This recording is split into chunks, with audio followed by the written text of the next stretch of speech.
What's happening, guys? It's Mike's Total Dragon Channel, and I wanted to take a couple minutes out talk about this really awesome miniseries I read the other night, Hellhunters by Philip Kennedy Johnson. Um, I, as you guys might know, I always wait until my miniseries are finished to before I read them. So that is why I was really late to getting this one finished. But I gotta say, I sat back last night, read all 5 issues, and I really enjoyed it. It was very much a fun miniseries. It was something. It really felt like a summer action movie, is what it felt like. You know, like a big popcorn movie. It was just that kind of book, just that kind of fun, action-packed, fast-paced book. The gist of it is set in World War II, and you have this group of Nazis here. They are on the run, and they stumble across basically this ancient demon who is in the form of this dead horse right here. And in typical form, typical plot point, the demon says, "Set me free. I can give you guys power." Yada yada yada. And of course, they take him up on that offer, and things go horribly awry for them. But what really sets this book apart is we are introduced to the Ghost Rider of World War II. So we see him, and we see how he first encounters the spirit of vengeance. And he is somebody, we see that he is in this plane right here. It gets knocked out of the sky by the demons that possessed the Nazis earlier in the book. And so that is how their paths cross, and that is kind of how the story gets started off. So you see right here, he's all kind of fucked up, and he's hanging from his parachute in this tree, and a bird shows up, and basically in the same way that the one demon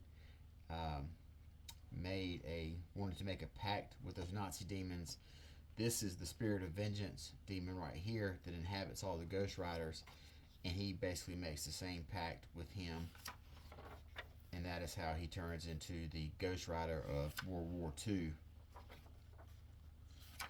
But one of the really fun things about this book is, in addition to all the action, you have a lot of really cool Easter eggs. Like this guy right here, he has basically he is like the Doctor Strange. As you can see, he says right here, Nick Fury. The Ghost Rider runs across Nick Fury, and he tells him that this guy is Sebastian Zardos. Some folks call him the Soldier Supreme because of that whiz bang he wears. So this is basically Nick Fury and Peggy Carter's occult specialist, you know. And so he runs into Nick Fury and Peggy Carter, and then they end up having a team up. And then we see in issue 2, they meet the rest of their group. As you can see on the cover, you probably have an idea who it's going to be.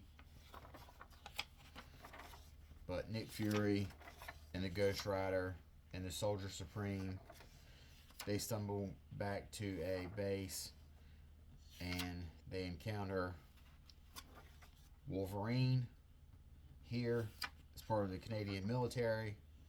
This is pre-adamantium claws, of course. And then later on, they head back to another base.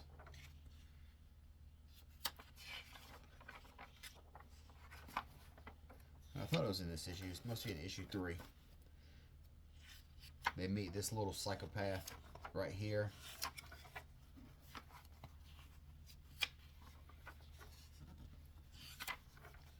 Bucky. And this is a even though he's young, he's incredibly young, like 14, 15.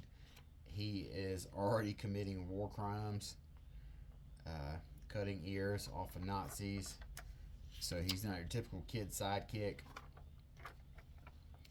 But the commanding officer tells Fury that because of what this mission is all about, he can't have Captain America out there involved in that mission, which is basically how Bucky and Wolverine end up joining Nick Fury in the World War II Ghost Rider. So then that's basically how everything starts. They have to stop these Nazi demons before they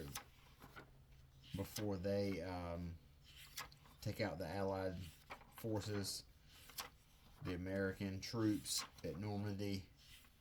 So that's basically the gist of it. These guys, the Hellhunters, they have to stop them before the demons end up turning the tide of the war and basically obliterating all of the Allied forces and slowly taking over the world, I guess you would say. But in any case, like I said, this is a really, really, really fun miniseries. Philip Kennedy Johnson did a really great job telling this story. He is somebody who is also in the military. He is in the Army, so he has a little bit of a insiders, type vibe to writing military stuff. So he kind of makes it feel a little bit more authentic than maybe somebody who did not serve. But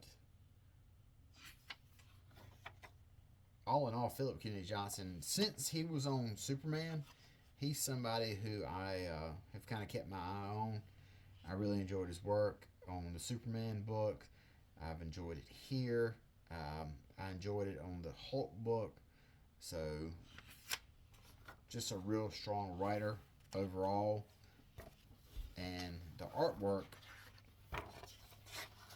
is by a gentleman by the name of Adam Gorham. And he was not somebody I was familiar with, but I liked what I saw from him. A lot of real gory stuff, a lot of faces getting ripped off. So he really fit this book. The artwork, there's a lot of gushy.